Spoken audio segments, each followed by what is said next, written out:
Welcome to Behind the Paranormal with Paul and Ben Eno.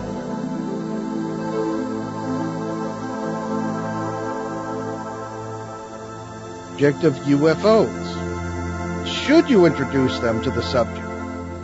How can you help children who are frightened by the subject or who believe they or their parents are being abducted by aliens? Hello, and welcome to the 876th edition of Behind the Paranormal with Paul and Ben Eno, coming to you live from WOON AM and FM radio in Woonsocket, Rhode Island, also on the Paranormal Radio app from TalkStream Live and TuneIn.com.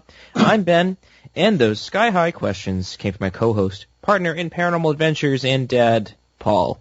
And today we bring you an old friend on a new approach to a familiar subject. And if you'd like to join us on the air, you can give us a call at 401-766-1240. That's from anywhere. Or you can email Paul at behindtheparanormal.com or get in touch with us via any sort of social media platform, including Facebook, Twitter, or Instagram. Philip Mantle is a renowned British researcher, author, and publisher on the subject of UFOs, or UAPs as the new term would have it. The CEO of Flying Disc Press, Philip is the former director of investigation for the British UFO Research Association, is the Mutual UFO Network's representative for England, and is an honorary member of the Research Institute on Anomalous Phenomena in Ukraine. He is an international lecturer on the subject of UFOs and has also worked for a variety of TV and radio companies around the world. Philip has appeared on our show many times, and we're very pleased to have him with us today. His website's philipmantle.com, that's Philip with one L, and flyingdiscpress.blogspot.com. So Philip Mantle, welcome back to Behind the Paranormal. Yeah, good evening, gentlemen. Nice to speak to you again. Oh, it's always a pleasure to have you on. And we are particularly excited to jump into the show, so I guess we'll just hop right into it. So, Philip, your new book, Introducing UFOs, A Young Person's Guide, it's a very good introduction for anyone who's kind of new to the subject. You know, and as speaking as somebody who is a former young person, it's it is kind of nice to kind of have, like, you know, you're not quite sure where to start when it comes to hopping into cases. Oftentimes you just go right into the deep end. But in this case, you use some of the most famous case studies. How did you decide which cases to use for young people? Yes, it's a good question, Ben. I mean, the project to write this book has been on the back burner for a number of years. I started it a while back, and then it got put to one side. But then when the COVID lockdown came earlier this year, there was no excuses then. I thought I'd better get it finished. And, of course, it's illustrated by a friend and colleague of mine by the name of Ronald Kinsella. As for which cases to choose to go into the book, as you're probably aware, it is organised decade by decade. And I picked 3 cases from each decade. And I tried three things, really. One was to have some well-known cases because it's part of UFO history to ignore them. So, you know, things like Roswell, for example. But then put in a few that perhaps weren't so well-known, like the Mundrabilla case from Australia. And then, you know, pick cases from around the world to illustrate that whatever the UFO phenomenon is, it's international in scope, doesn't recognize any boundaries or borders. So that's what was in my mind when I was picking the cases. And it was difficult with some because I didn't want to make the book an encyclopedia, because that would probably defeat the objective. You know, you give a teenager an encyclopedia and I'm not reading that. So I tried to pick cases as well where I could sort of shrink them somewhat without spoiling them, without ruining, you know, the facts behind them. Whether I've done that or not remains to be seen, but that was always in the back of my mind. For example, these past few years I've worked with Calvin Parker, who was a witness to the events in Pascagoula in 1973, and we have amassed a huge amount of information. And so to try and condense that down into about half a dozen pages, I just couldn't do it. So you won't find that in the book. So, you know, that's just an example of things that was considered but was put to one side, so to speak. So that's how it all came about. You know, I got to be honest. You know, I'm writing the book, so I put one or two of my favourite things in as well that I personally like, and I hope others do as well. And that's how we started off. Simple as that. Yeah, it makes sense. So, you know, you kind of mentioned you didn't want to have an encyclopedia, right? You don't want to just throw a book at somebody and say, all right, here's sort of a beginner's guide to it. But here's a question: what age group did you target with this book? What was kind of your main audience? Well, for me here in the UK, I'm talking about high school. You know, a teenage, round about the teenage audience. Because that's round about the kind of time when I really got interested in, seriously interested in things. I'd always had an interest in the paranormal for as far back as I can remember. But serious interest began when I was at high school. Because it's the kind of age, you know, you start to make your own decisions, develop your own ideas, your own likes and dislikes, you know. The time when you fall out with your mum and dad because you don't want to do as you're told, you know. We've all been there. Oh, Ben never did that. Tried my best. So, you know, so that's plus the fact, Ben, you know, I've lectured at a few high schools and colleges. And so I always try and think back to the questions that the young people asked me.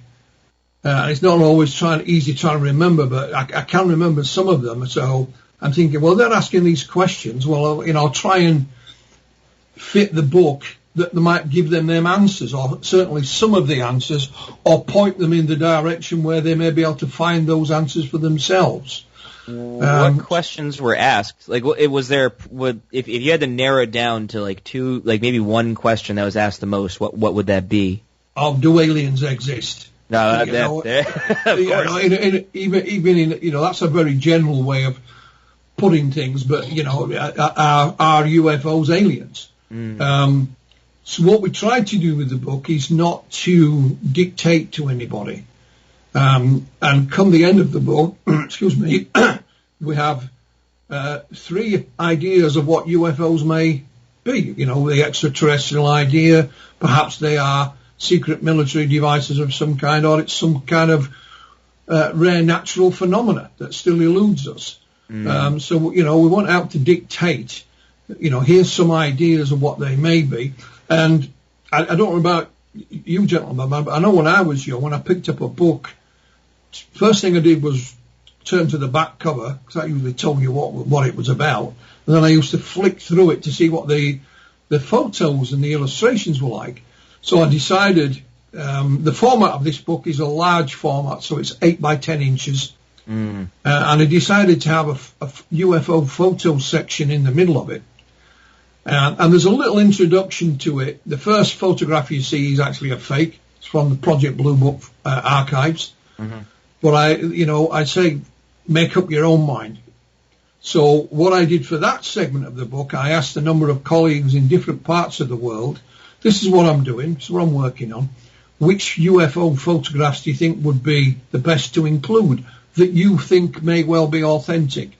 And they even sent me things that I'd never seen before, you know, from Russia and Turkey and places like that. There's well-known ones in there as well, like the Paul Trent photographs from the 1950s. But again, you know, we're allowing the reader to make up their own mind.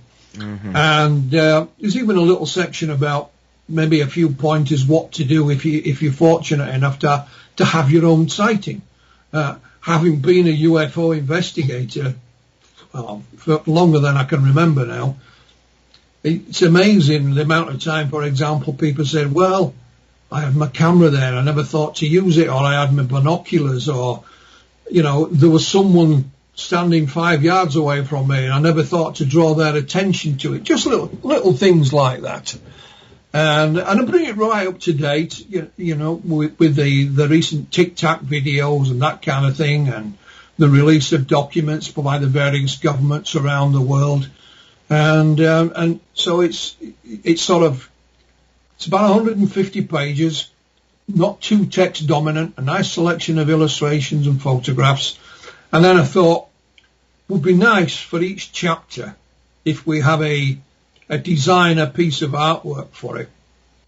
Now, I knew Ronald Kinsella, friend and colleague. He's an author in his own right and an illustrator. So I asked Ronald if he would do the illustrations, and he was more than happy to do so. So each chapter has its own unique piece of artwork to introduce it. The reason for that was the hope that, young people browsing through it to see that, and it kind of sparks their imagination. Perhaps they'll want to read a bit more, and follow that illustration. So it's a combination of different media that we hope will serve its purpose. Okay. Before we get into the questions I have, Philip, we have questions from our very faithful listener, Peter in Bogota, Colombia, who sends in some very good questions almost every week. Ben, you have those, do you? I do. So Peter writes to us the first of two questions, which is, since adults have yet to solve the UFO mystery after 60 years, I'd argue probably longer, but we'll go with 60, I'm interested in the reverse. Children explaining UFOs to us. Children often have amazing insights. What is the most interesting explanation they have given you? Well, I don't think it's the information. A lot of young people don't have the vices that we gather as we grow older, perhaps. And I remember, it's not in the book, but it's a case that I investigated very early on when I got involved back in 1980, at a place just a few miles from where I live. And it was the landing of a UFO in daylight. Cutting a long story short, there's some children playing a ball game outside, and they see this thing. They lived in a cul-de-sac. At the end of the cul-de-sac were some trees and field, and this thing drops down into the field. So one of them runs into his mum. This thing's landed in the field. And cutting a long story short, I remember interviewing them to this, as clear as day. They never called it a UFO or a flying saucer or a spaceship. There were 3 humanoids seen there as well. They never called them aliens or anything like that. They didn't have the vices that we adopt as we get older. And a little interesting story to that. This was in 1980. So it's 40 plus years ago. And they were 4 or 5 young children and their mum, and Mrs. Westerman. And earlier this year I did a broadcast for somebody, I can't remember who, and I told this story in full, but I didn't mention the lady's name. Not on purpose, I just forgot to mention Mrs. Westerman. I got an email from a lady in New Zealand.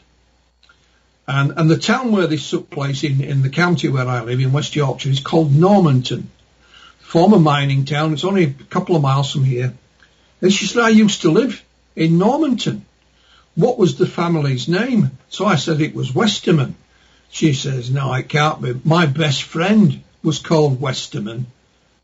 I wondered if she knows anything about it. So she emailed her best friend in England, who's now married and has changed her name, of course. And lo and behold, she was one of the Westerman children that I interviewed all those years back in 1980. And I got an introduction to her, and she's given me some more comment. Since then, she gave me a statement. But so it's not necessarily what they say. To me, it was how they frame their questions, and when they've witnessed something themselves. For me, it's almost like the best clarity of a UFO witness. But that's just my opinion. That's all, and that's the way I found it. So all this, is we all know you can go online, you can type in Google, get your Google and type UFO, and you'll have half a zillion websites. Doesn't mean that the one that comes to the top of the list is the best. And I'm not saying my book's better than anyone else, but I've got history in the subject, 40 plus years being involved, directly involved, talking to young people. I had 2 young people of my own. They're my daughters. They're not interested in the subject at all, but they've grown up with it all their lives. So some of their their comments, rattled around my head as well. So hopefully we've got a nice little package that if you're at high school and I don't know, whatever subject bores you, I remember when I left school, didn't really know what to do. No idea. And I went from one job to another. I ended up working in a factory, and no objection to that, but I had an escape. I had a route out of the boredom, because sometimes when you work in a factory, guys, it can be very repetitive, extremely boring.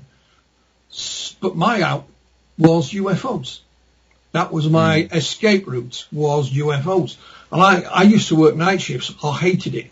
Absolutely hated it. But I got some of my best ideas working nights. I was that bored,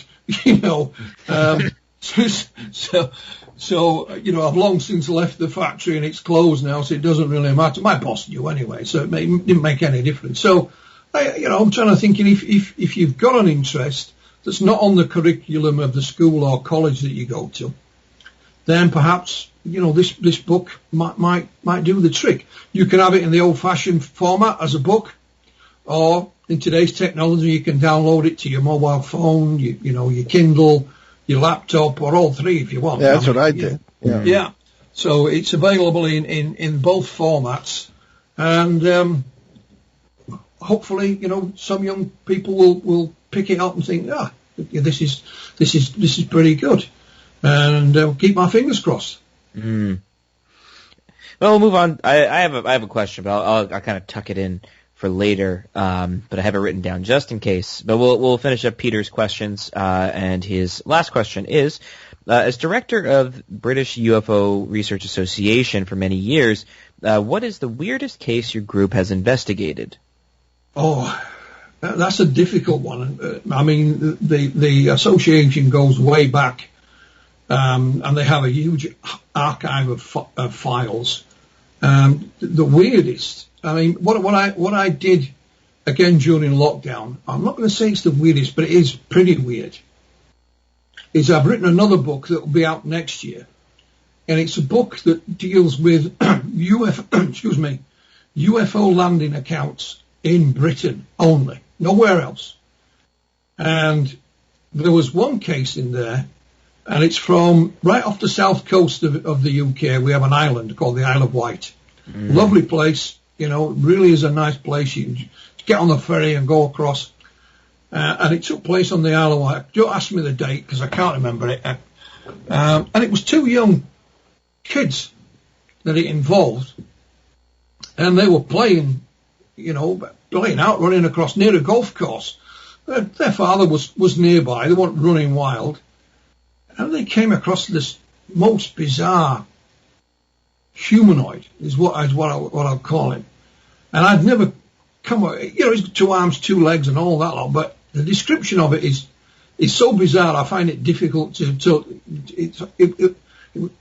it was almost as if he was made of felt. I don't know if you guys in the States ever, when you were kids, you could buy little pictures pieces of felt, and you could stick them together and make a picture. Yeah. But this is like a man, but he's standing in front of them, and he converses with them via a box that he has. It kind of reminds me of like a karaoke box, with the microphone.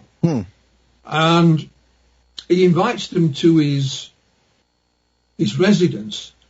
And the UFO reminds me of an old tin hut that you used to have at the side of the road sometimes when people were digging the road up.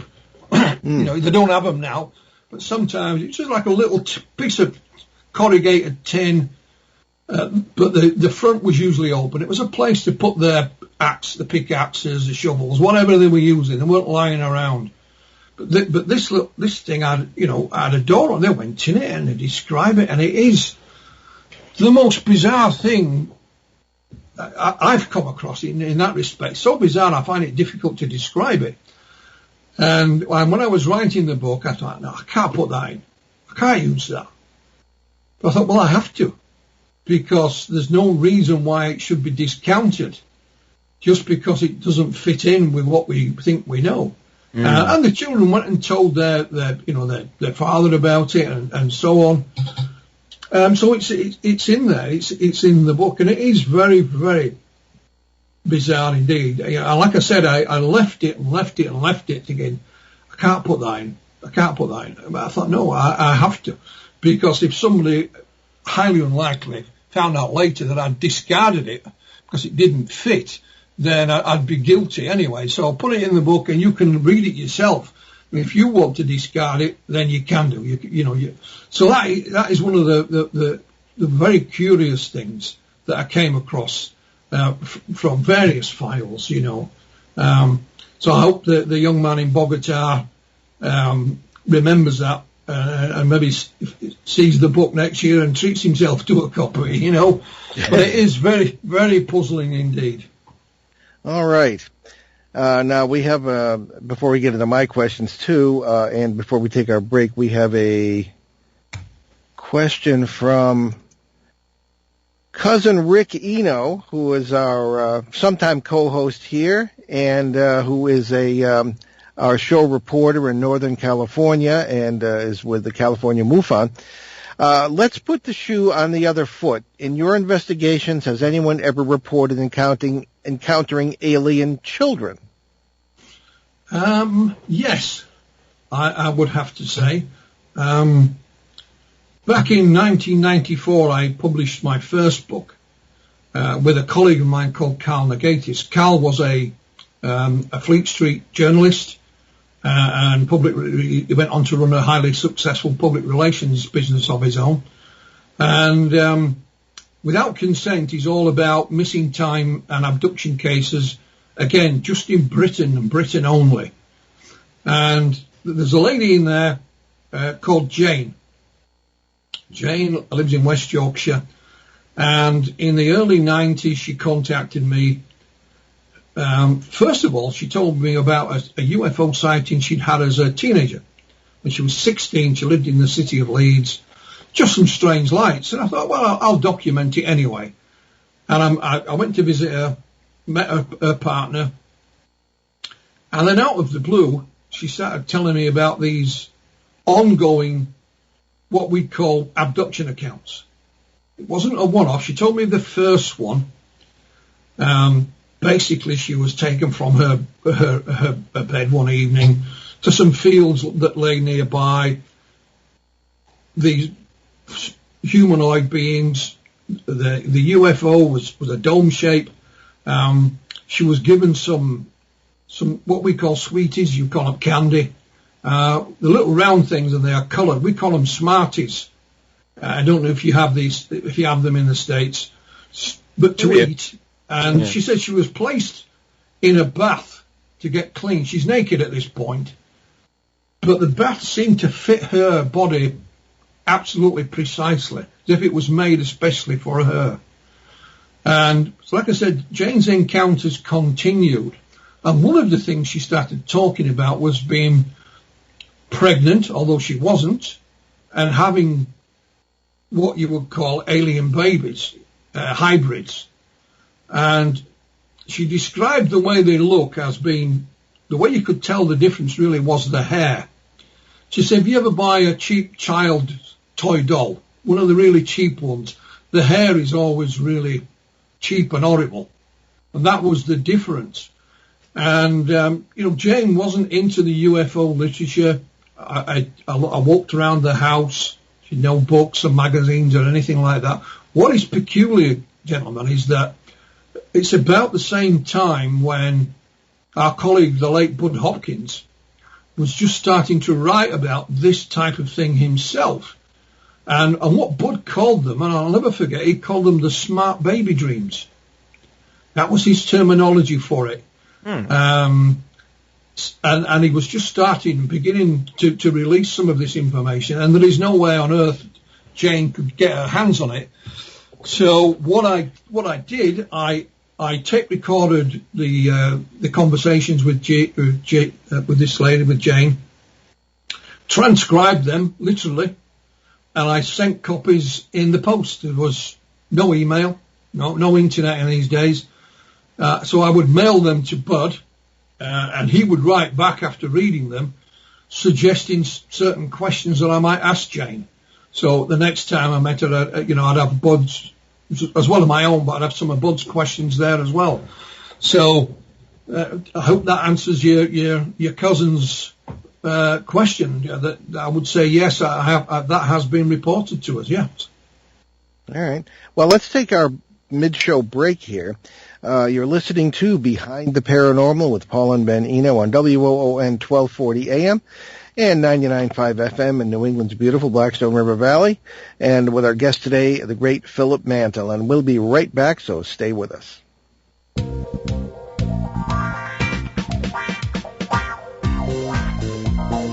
The night is alive. Join us and take a walk on the weird side when you tune in to the Kingdom of Nye, hosted by Heather Wade, the finest in late night talk. Listen live free weeknights starting at 9 p.m. Pacific time at thekingdomofnye.com, talkstreamlive.com, and the Paranormal Radio app.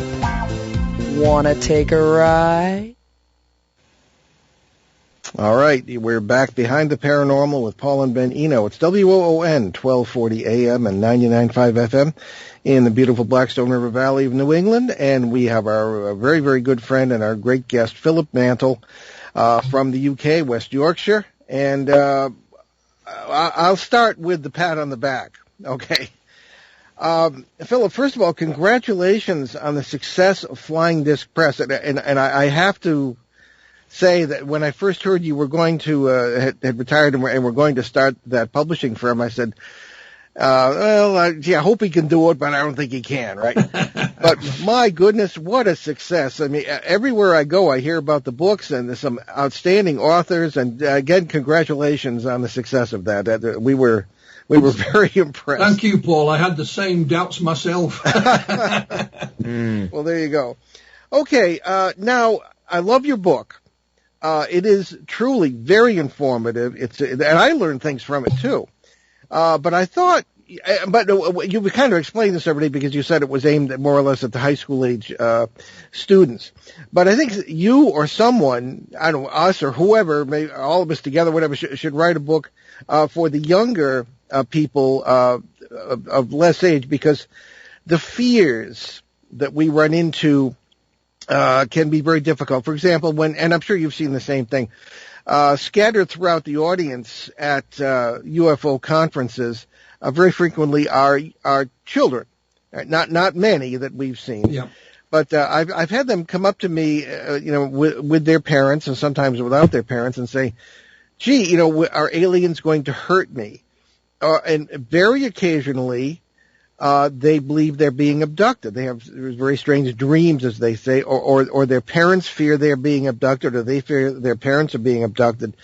And I think Cassandra Eason has written a little bit about this, but as far as how to address the fears of children with a phenomenon that may seem so overwhelming that even the military can't do anything about it. How would you suggest, just from your own experience, Phil, how do you talk to children, younger than high school age? Well, it's very difficult. I mean, first off, I'll say that I did write some little booklets for a very young audience many years back now. Oh, okay. I wasn't aware of that. Yeah, I mean, what happened with the booklets, I was originally sent them to look at them and edit them, because the writers, I had no idea who they were just writers. And they got some facts clearly wrong, so I pointed that out. And the publisher said, well, okay, why don't you come down to London and we'll have you rewrite them and we'll put your name on the cover with them. So that did happen. But it's a very difficult question you've asked, Paul. I'll go back to the lady I was just talking about called Jane. She had a daughter. And it got to the stage, because my conversations with Jane went on for a couple of years, on and off. This wasn't over a matter of months. And obviously her daughter started to grow, and her daughter brought me a drawing of something she'd seen. So it was at that point I walked away. Not completely. I was always there at the end of a telephone. I didn't live that far away. Because to me, that was beyond my pay grade. I was out of my depth when it came to speaking to children, and we live in that kind of age now, in a politically correct age where you might be suspected of something else. So all I can remember saying to the youngster, I think she was about, I don't know, 8 or 9 years old by this time, was that I just said, just ask your mum.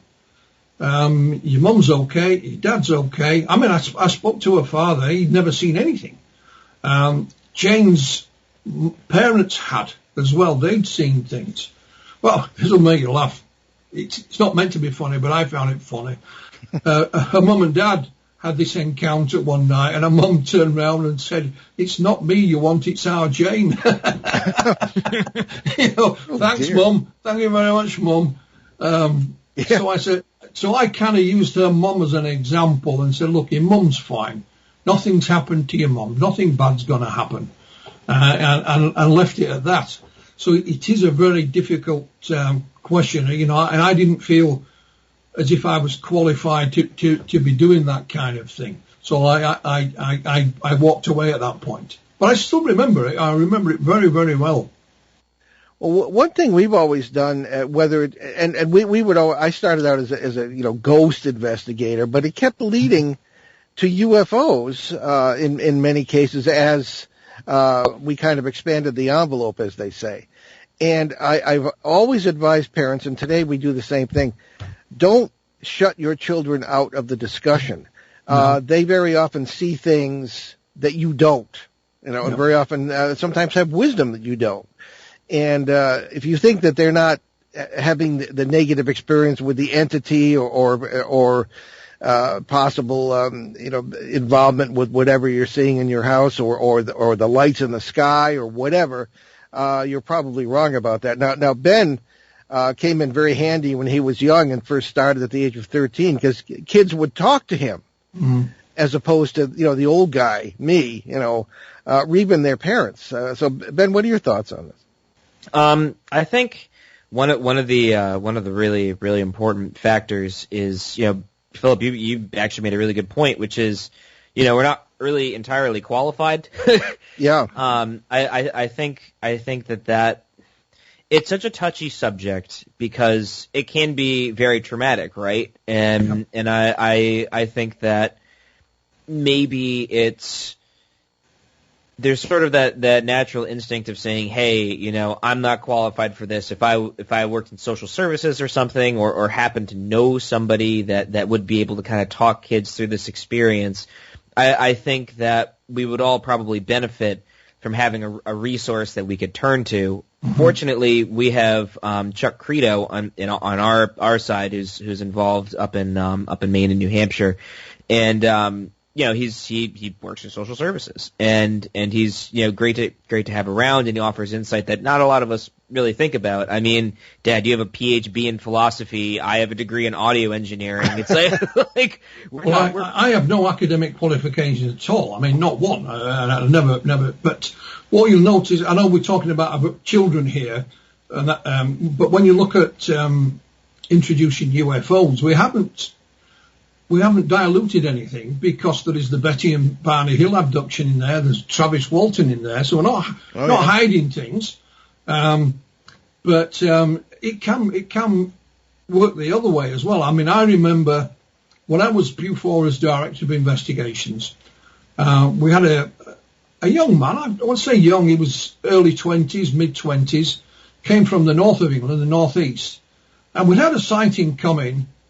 And it was in his region. He was one of our investigators, only new to the subject, I admit, but it didn't seem anything out of the ordinary. So I asked him if he'd look into it. And not long after, we were hosting a conference, and he turned up, and he said, "I'm finished with the subject. That's it. I'm done." What had happened? This married couple had a close encounter, and it frightened the living daylights out of him. And he wasn't. They weren't frightened. He was, and I said, fair enough. So I took on took over from him, and it didn't frighten me, but it frightened him. So even an adult scared. And I mentioned my first book, Without Consent. One of the gentlemen in there that I interviewed was a chap called David. Only young at the time, only a teenager, lived in a place near a place called Pwllheli, which is on the northwest coast of Wales. And he'd had a full-blown encounter. He remembered it all. So, and I remember interviewing David, and I said, well, you know, didn't realise it at the time. Can we go to the location where this happened? So he said, yeah, sure. And I took a couple of photographs because it was out in the open. It's only when I had those photographs developed, and look, and David stood there like this, like a blank. You know, you could see he wasn't at ease. And then I thought back to my discussions with him where we talked about his job, you know, what his other interests were, and he was fine. But when it came to talking what had happened to him, his whole demeanour changed, you know. And so when the book came out, I sent a number of people that are in the book a copy, and David was one of them. And he confirmed it in writing that he'd received it. And then it was, I think, 3 years later that he wrote to me again and said, I finally read the book. Mm-hmm. And I said, oh, well, great. So I spoke to him on the phone, and what had happened is that he had nightmares about the encounter. And they got so bad he had to go and have hypnotherapy. Not regression, but hypnotherapy to get rid of the nightmares. He'd now grown up, he'd started a young family himself, but it terrified the living daylights out of him as well. So it's difficult, you know. It can affect youngsters and adults in a, as you gentlemen know, a wide variety of different ways. Yeah. I spoke to other people; they thought it was great. You know, they took a very positive stance from it. So when it comes to young people, I don't think there'll be that much difference. But that's just my guess. But like I said, when it came to what I would class as children, certainly 16 and under, you know, I just walked away. I'm not qualified to deal with that. And I would do the same today if it happened again. I wouldn't hesitate. And I would still have to say, well, I'm not qualified for that. You'll need to seek professional advice.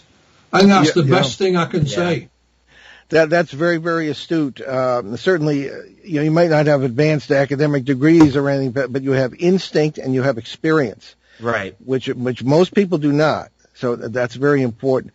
But no, we certainly relate to everything you said. We have Chuck Credo. We also have a behavioral scientist who works with our group who does that professionally. And so you do, and we have always tried to know when to step back in any of these cases too. And Kathleen Martin, niece of Betty and Barney Hill, will tell you the same thing. When she consults with us on crossover phenomena, as we call it. So, but you're right. I mean, there's plenty of fear among adults as well, and sometimes more so. We often wonder about and maybe you could shed some light on this too, Philip. Almost the personal nature of many of these experiences. For example, we often hear of cases where there'll be a group of people. Some of them will see the object in the sky or the light or whatever. Others will not, and they're right there. Well, I think it's quite fortunate. We're speaking today, or just one day after, of the 40th anniversary of what we call the Rendlesham Forest incident here in the UK. Yeah. The initial sighting began on Boxing Day, early morning Boxing Day, 1980. In Rendlesham Forest in Suffolk. The forest is between two air bases, Bentwaters and Woodbridge. It involved, to begin with, 3 airmen, you know, from the base. They left one at the roadside. Two gentlemen went into the forest. That was John Burroughs and Jim Pennison. And they got quite close to this source. They'd seen these lights descending into the forest. And I keep asking this question. I know it's 40 years on, but when you speak to Mr. Pennison, before I go any further, I'll say I've no doubt that these two gentlemen experienced something out of the ordinary that night. I don't think there's a mundane explanation for it. However, Jim Pennison says he saw this triangular-shaped craft with red lights on the top, blue lights underneath, had some kind of markings down the side. However, his colleague, John Burroughs, he's just a few yards away, says, I only saw these strange lights. Mm-hmm. They've told us the same thing. Yeah, I'm not saying there's anything wrong with what they've said. And Mr. Pennison said, we were there for about 40 minutes and I walked round it and I touched it and all this lot. And John says, well, I never saw you do that. I never saw any of that. I just saw these strange lights. And in fact, I was listening to an interview that John did just yesterday. And he still tells the same story. He thinks he now has a theory or an explanation for it. But two people, only a few yards apart, the same stimulus, but yet they see something entirely different. Yes. It's a puzzle. It is, and I think John has a new book out on this too. So, we know both gentlemen very well, and we like them both. And I've never seen, I don't know about Ben, but I've never seen any evidence of any sort of deliberate dishonesty. But we've seen firsthand how subjective these experiences can be, and that gets back to the fears. Now, I had much to my own shock, a Bigfoot encounter in an area of Pennsylvania, which has all sorts of UFO activity going on. We have neighborhood meetings where we have 20 and 30 people show up, and they've all had, or almost all had, Bigfoot and UFO experiences. And my encounter was very positive. But a little girl from the area was down, and this is a rural farming country, was down on the road only probably 50 yards from where I had my experience, and this is at a different time. It was probably the year before, perhaps, that in broad daylight, and she was absolutely terrified. Mm-hmm. To this day, she will not talk to us about it. She's come to one or two of the neighborhood meetings and sits there crying. And it breaks one's heart about this, but I mean, it is what it is. So you wonder if the experience being subjective is you get from it what you bring to it, the attitudes, the beliefs. Well, I don't know. I mean, I told you about Mrs. Westerman and her 5 children seeing this landed UFO and beings in broad daylight, a lovely summer's day, where the town of Normanton is situated. It has a very busy motorway on either side of it, and she lived at the end of a housing estate. What puzzled Mrs. Westerman almost as much about the things they'd seen was the fact that she went and sat down that night and thought it will be on the local TV news, and of course there was nothing.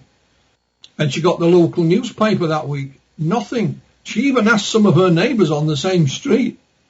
Nobody had seen a thing. It was almost as if you had to be at that place at that time to encounter whatever happened.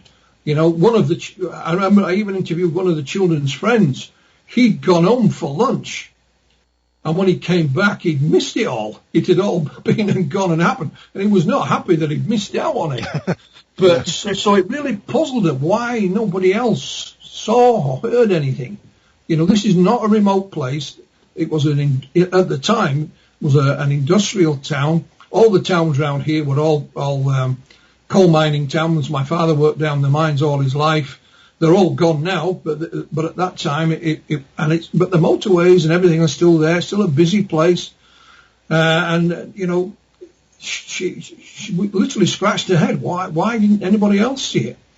And my answer is I don't know. I have no idea. And I've run the story in our local media several times and said, anyone else come forward, and nothing, absolutely zero, not a thing. So it is that's another puzzle. And I can use my own mother. Sadly, she's no longer with us, but when she was a young girl, she lived in a very rural part of Northern Ireland.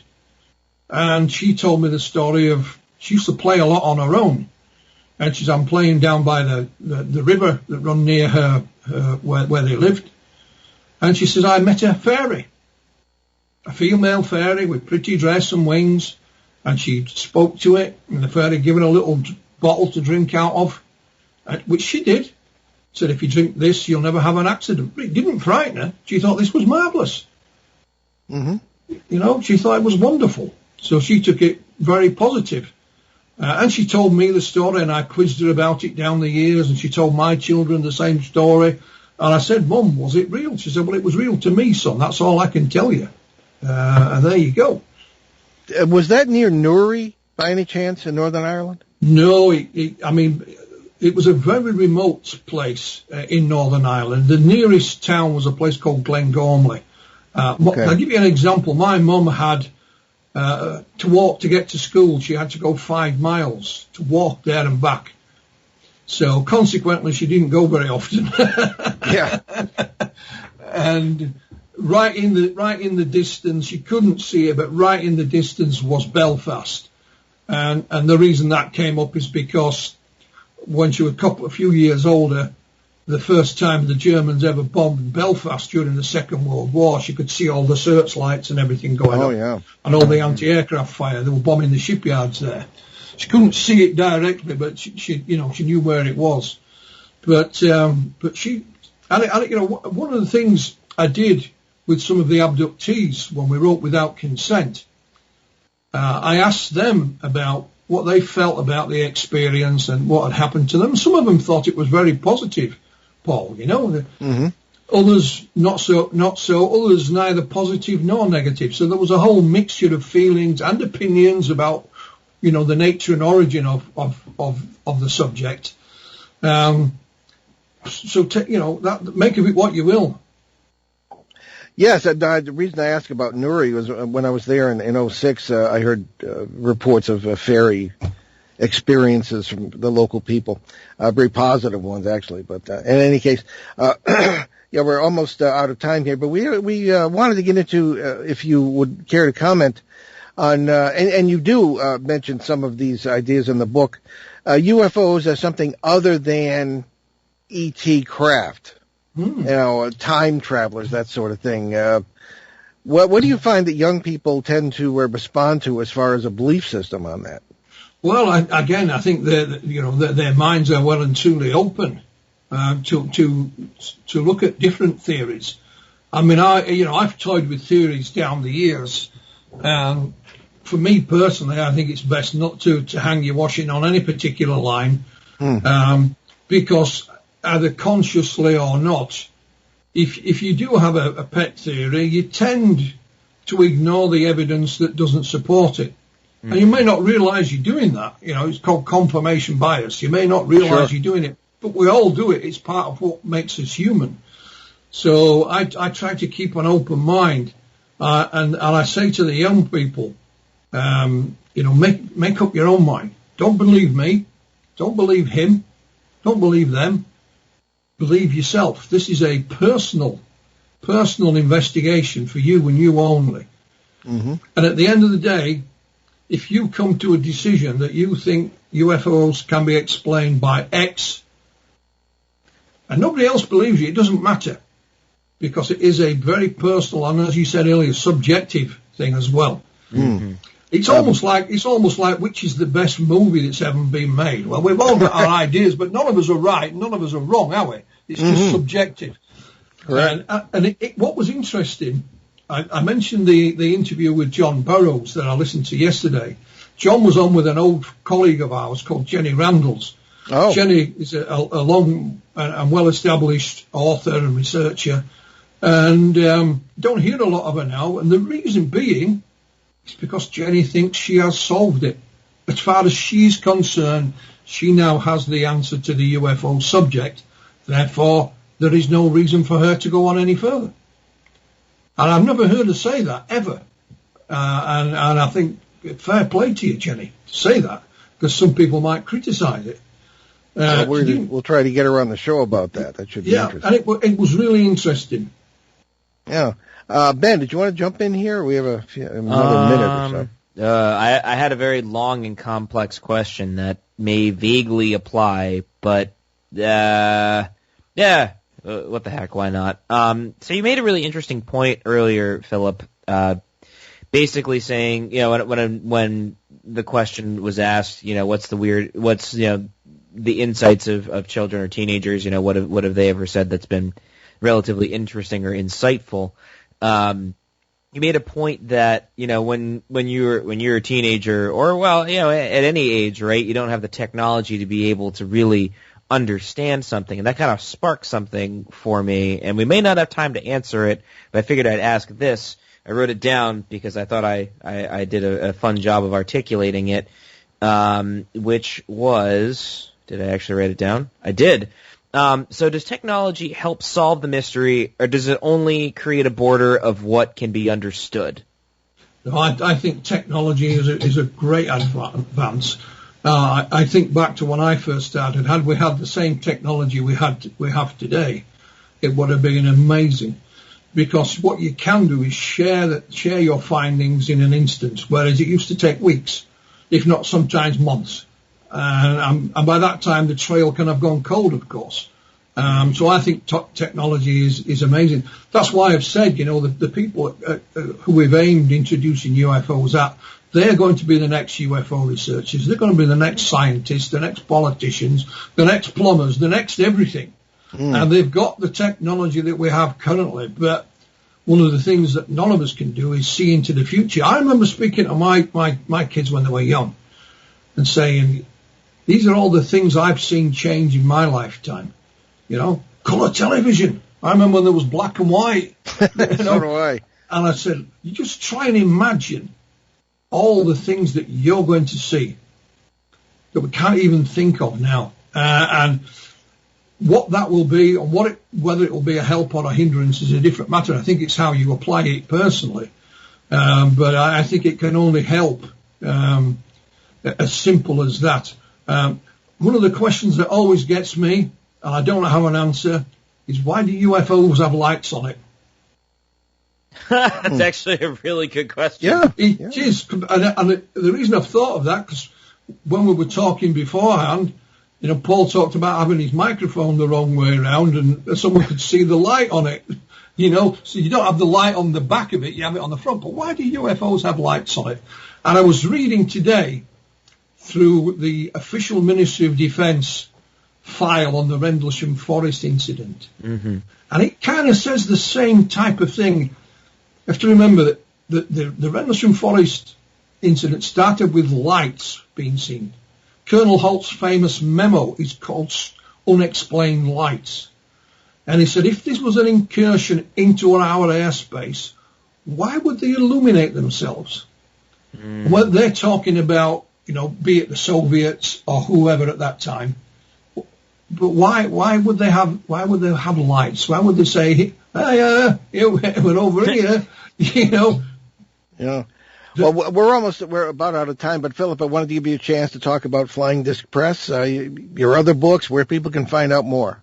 Yeah, just punch in flyingdiscpress.com, disc with a K. It'll take you to the blog. We have an array of books from authors from different parts of the world, large books, small books, something for everyone. And I guarantee there'll be something on there that you will have never seen before. Simple as that. Very good. Okay, well, I guess we'll move on to our announcements. Philip, you're welcome to hang out with us a little bit. Go ahead, Ben. Sure thing. So, good riddance to 2020, almost. Fingers crossed, knock on wood, make sure no horrible disasters happen. We hope for a better 2021, and accordingly, we hope to speak at the New England Parafest on April 10th and 11th in Kittery, Maine, and plan to do a live broadcast of this show with a panel of the speakers from there on Sunday the 11th. More information will be forthcoming. More shows are being, recorded shows are being uploaded to BehindTheParanormal.com after all the technical issues we had. And we are back to 2016 at this point. We hope to get them all the way back to 2008 as soon as we can. So you can also find most of those recorded shows, or over 900 hours of the show, from CBS Radio and from here on WON and our Phoenix-based early shows, probably on all or most of the major podcast apps and sites, iTunes, etc. So check those out, and you can enjoy those. So what do we have in the lineup for next week, Ben? Okie dokie. So for the first show of 2021, that's January 3rd, we'll welcome back psychologist Dr. John Climo to talk about his work on channeling, what it is, and what's really going on. You can send your questions to Paul at BehindTheParanormal.com or Shane Searway at gmail.com. Okay.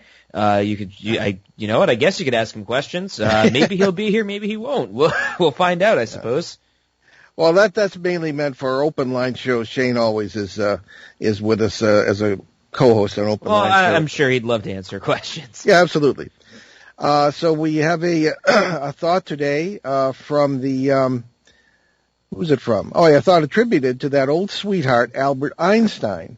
If you can't explain it simply, you don't understand it well enough. And thank you again, Philip, for a wonderful show. We'll have you back very soon. You've been on the show many times, and it's always a great pleasure. And what just very quickly, what book are you working on next? Well, it's not so much books that we're working on next. It's some television documentaries. Great. And maybe even a movie script as well. Very good. Oh, wow. Okay, well, I'm Paul Eno. And I'm Ben Eno. And thanks for joining us on our great cosmic journey. And we shall see you next time on Behind the Paranormal. Return to this radio frequency 167 hours from now for another edition of Behind the Paranormal with Paul and Ben Eno.